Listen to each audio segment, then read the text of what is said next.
তেলিয়ামুড়া থেকে চন্দ্রপুর দৈনন্দিন যাতায়াতের অন্যতম ভরসা বাস পরিষেবা, কিন্তু আজ সেই পরিবহন ব্যবস্থায় কার্যত মুখ থুবড়ে পড়ল। এক মহিলা যাত্রীর সঙ্গে বাস কন্ডাক্টরের তীব্র ঝগড়াঝাটিকে কেন্দ্র করে পরিস্থিতি দ্রুত উত্তপ্ত হয়ে ওঠে। মুহূর্তের মধ্যেই সেই ঘটনার রেশ ছড়িয়ে পড়ে চন্দ্রপুর আইএসবিটি বাস টার্মিনালে। ফলস্বরূপ হঠাৎ করেই বন্ধ হয়ে যায় সমস্ত বাস চলাচল।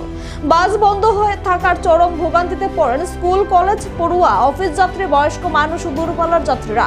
অনেকে ঘন্টার পর ঘন্টা দাঁড়িয়ে থেকেও পাননি কোনো বিকল্প ব্যবস্থা। যাত্রীদের অভিযোগ, একটি ছোট ঘটনাকে কেন্দ্র করে কেন সম্পূর্ণ বাস পরিষেবা বন্ধ? যাত্রীদের নিরাপত্তা ও স্বার্থকে এতটাই উপেক্ষিত।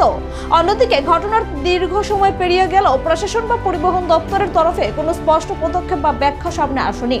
এই ঘটনার জেরে আবারও প্রশ্ন উঠছে, পরিবহন ব্যবস্থার নিয়ন্ত্রণ কার হাতে? যাত্রী দুর্ভোগের দায় নেবে কে? একটা জামাল হয়েছে কন্ট্রাক্টরের উপরে। একটা গাড়ির মধ্যে প্যাসেঞ্জার মনে করো স্ট্যান্ডিং আছে, বুঝলে একটা মেয়ে লোক হলো, বুঝলে শরীরে বুঝলে একটু টাচ লাগছে।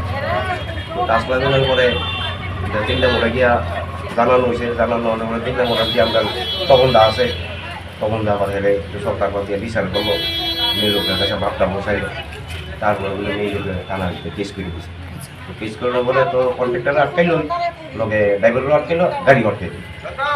তো এই কারণে আমরা আজকে যে শ্রমিক যারা ড্রাইভার কন্ট্রাক্টর আছে তারা সবাই গেছে, কেউ এখানে স্টাফ নাই, সবাই গেছে হেরানো দিকে। এই কারণে স্টাফ নাই, গাড়ি কেমনি চলবে।